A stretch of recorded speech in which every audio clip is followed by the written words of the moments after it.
ആദം നബിക്ക് സന്തോഷവും സമാധാനവും കിട്ടിയത് എന്ന് ചരിത്രം പറയുമ്പോ എന്റെ പ്രിയമുള്ള സഹോദരങ്ങളെ, അള്ളാഹുവിന്റെ പരിശുദ്ധമായ ഖുർആൻ പറയുന്നു, അള്ളാഹുവിന്റെ പരിശുദ്ധമായ ഖുർആൻ പറഞ്ഞു ലിതസ്കുനു ഇലൈഹ. അള്ളാഹുവിന്റെ ഖുർആൻ പറഞ്ഞു വിവാഹം കഴിച്ചാൽ സമാധാനം കിട്ടുമെന്നാ പറഞ്ഞേ. നിനക്ക് സന്തോഷം വേണോ, സമാധാനം വേണോ, ആനന്ദമുള്ള സുഖമുള്ള ഒരു നല്ല ജീവിതം വേണമെങ്കിൽ വിവാഹം കഴിക്കണമെന്നാണ് അള്ളാഹുവിന്റെ വിശുദ്ധമായ ഖുർആൻ പറഞ്ഞത്.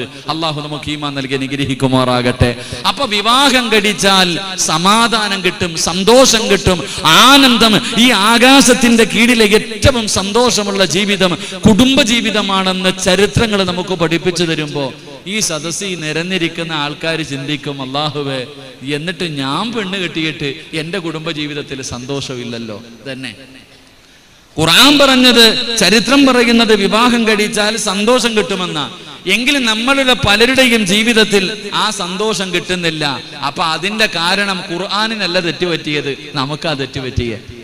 നമ്മുടെ പോരായ്മകൾ കൊണ്ടാണ് നമ്മുടെ ജീവിതമാകാത്തത് കൊണ്ടാണ് എൻ്റെ പ്രിയപ്പെട്ട സഹോദരങ്ങളെ നമ്മുടെ ജീവിതത്തിൽ സന്തോഷം കിട്ടാത്തത്. അള്ളാഹു നമുക്ക് നല്ല ജീവിതം നൽകി അനുഗ്രഹിക്കുമാറാകട്ടെ.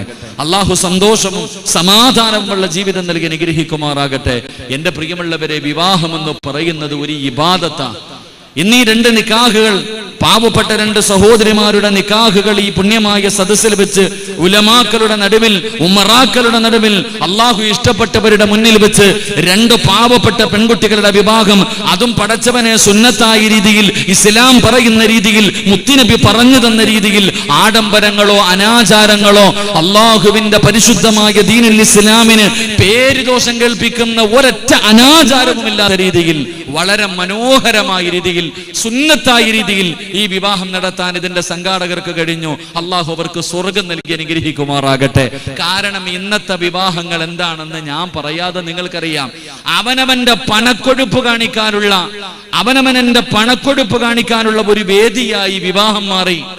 എന്റെ പ്രിയപ്പെട്ട സഹോദരങ്ങളെ, കണ്ടാൽ അത്ഭുതം തോന്നുന്ന, അറപ്പ് തോന്നുന്ന രീതിയിൽ ഇന്നത്തെ വിവാഹത്തിന്റെ ആർഭാടങ്ങൾ നമ്മൾ കണ്ടുകൊണ്ടിരിക്കുന്നു. എന്തെല്ലാം രീതിയിലാ ഗാനമേളകൾ നടത്തുന്നു, ഘോഷയാത്രകൾ നടത്തുന്നു, ആന പുറത്ത് കയറി വരുന്നു. ഇനിയിപ്പോ ഒരു കാലത്ത് കഴുതയുടെ പുറത്തും കയറുമായിരിക്കും. അള്ളാഹു ഈമാൻ നൽകി അനുഗ്രഹിക്കുമാറാകട്ടെ. എവിടെ എത്തി നിൽക്കും നമ്മുടെ സമുദായം? എങ്കിൽ വിവാഹം എന്ന് പറഞ്ഞാൽ എന്താ? എന്റെ പ്രിയപ്പെട്ടവരെ, ലോകത്ത് ആദ്യമായിട്ട് വിവാഹം നടന്നത് അള്ളാഹുവിന്റെ സ്വർഗത്തിൽ വെച്ച. ലോകത്ത് ആദ്യത്തെ വിവാഹം നടന്നത് പടച്ച റബ്ബിന്റെ സ്വർഗത്തിൽ വെച്ച. ഇനി ഏറ്റവും അവസാനത്തെ വിവാഹം നടക്കുന്നതോ അതും സ്വർഗത്തിൽ വെച്ചാണെന്ന് നബിയിന റസൂലുള്ളാഹി സ്വല്ലല്ലാഹു അലൈഹി വസല്ലം. സ്വർഗത്തിൽ നിന്ന് തുടങ്ങി സ്വർഗത്തിൽ അവസാനിക്കുന്ന ഒരു അമല നിക്കാഹ്. നിസ്കാരം സ്വർഗത്തിൽ വെച്ചാണ് തുടങ്ങിയേ, സക്കാത്ത് സ്വർഗത്തിൽ വെച്ചാണ് തുടങ്ങിയേ, സദക്ക അവിടെ വെച്ചാണ് തുടങ്ങിയേ, ഹജ്ജ് അവിടെ വെച്ചാണ് തുടങ്ങിയേ, ഖുർആൻ അവിടെ വെച്ചാണ് തുടങ്ങിയ. അല്ല, എന്റെ പ്രിയപ്പെട്ടവരെ, ആദ്യത്തെ വിവാഹം അബുൽ ബസർ ആദം നബി അലൈഹിസ്സലാം തന്റെ പ്രിയപ്പെട്ട ഭാര്യയായ ഹവ്വാ ബീബി റളിയല്ലാഹു തആല അൻഹ, ആദ്യത്തെ വിവാഹം സ്വർഗത്തിൽ.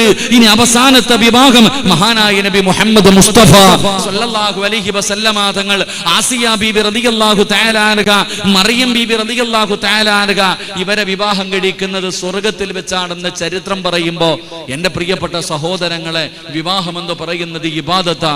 അപ്പൊ ആ ഇബാദത്തിൽ ഈ സദസ്സിൽ വന്ന ഓരോ മനുഷ്യനും ഇന്ന് നമ്മൾ ഇബാദത്തിന്റെ പ്രതിഫലം കിട്ടുന്നത് ആർക്കാ? വിവാഹത്തിൽ പങ്കെടുക്കുമ്പോ, നിക്കാഹിൽ പങ്കെടുക്കുമ്പോ ഇബാദത്തിന്റെ പ്രതിഫലം കിട്ടുന്നതാർക്കാ? ഇപ്പൊ വിവാഹത്തിന് വിളിച്ചാൽ, നിക്കാഹിന് വിളിച്ചാ ഇപ്പൊ ഓൻ വിളിച്ചല്ലോപ്പാ, ഞാൻ പോയില്ലെങ്കിൽ ഓൻ എന്താ വിചാരിക്കും? അങ്ങനെ പലരും കരുതുന്നേ. എല്ലാരും വിവാഹത്തിന് പോകുന്നു, ഞാൻ പോയില്ലെങ്കിൽ അവൻ എന്ത് വിചാരിക്കും? എന്റെ കുടുംബക്കാരനാണല്ലോ. അപ്പൊ എങ്ങനെയെങ്കിലും ഒന്ന് പോയിട്ട് ഒന്ന് തലകാണിച്ചിട്ട് വലിയ എന്നുള്ള രീതിയിൽ വിവാഹത്തിന് വന്ന ഇബാദത്തിന്റെ കൂലിയല്ല. അല്ലാഹുവേ, ഇത് സ്വർഗത്തിൽ നിന്ന് തുടങ്ങി സ്വർഗത്തിൽ അവസാനിക്കുന്ന ഒരു അമലാണല്ലോ. ആ അമലിനോടുള്ള മഹബത്ത്, അതിനോടുള്ള ബഹുമാനം കാരണം, ആദരവ് കാരണം, അല്ലാഹുവേ എനിക്ക് പ്രതിഫലം കിട്ടണമെന്ന ചിന്തയോടെ, ആ നീയത്തോടെ ആരെല്ലാം ഈ സദസ്സിൽ നിന്ന് പങ്കെടുത്തിട്ടുണ്ടോ അവർക്ക് അല്ലാഹു ഇബാദത്തിന്റെ കൂലി നൽകും. അല്ലാഹു നൽകി അനുഗ്രഹിക്കുമാറാകട്ടെ. അതുകൊണ്ട് എന്റെ പ്രിയമുള്ള സഹോദരങ്ങളോട്, ഒരു പ്രഭാഷണത്തിന്റെ സദസ്സല്ലാത്തത് കൊണ്ട് എന്റെ പ്രിയപ്പെട്ടവരോട് ഓർമ്മപ്പെടുത്തുന്നത്, ഇത് നിനക്കൊരു ഗുണപാഠമാണ്, ഇത് നിനക്കൊരു പാഠമാണ്. എന്റെ പ്രിയപ്പെട്ട ചെറുപ്പക്കാരാ, അല്ലാഹുവിന്റെ ദീന് പറഞ്ഞ രീതിയിൽ വിവാഹം നടത്തിയാൽ അല്ലാഹു നിനക്ക് സന്തോഷവും സമാധാനവുമുള്ള ഒരു ജീവിതം അല്ലാഹു നിനക്ക് തരും. നിന്റെ ജീവിതത്തിലെ ഏറ്റവും മനോഹരമായ ദിവസം ഇന്ന് വിവാഹത്തിന്റെ ദിവസമാണ്. ഈ കല്യാണ പെണ്ണും പയ്യനും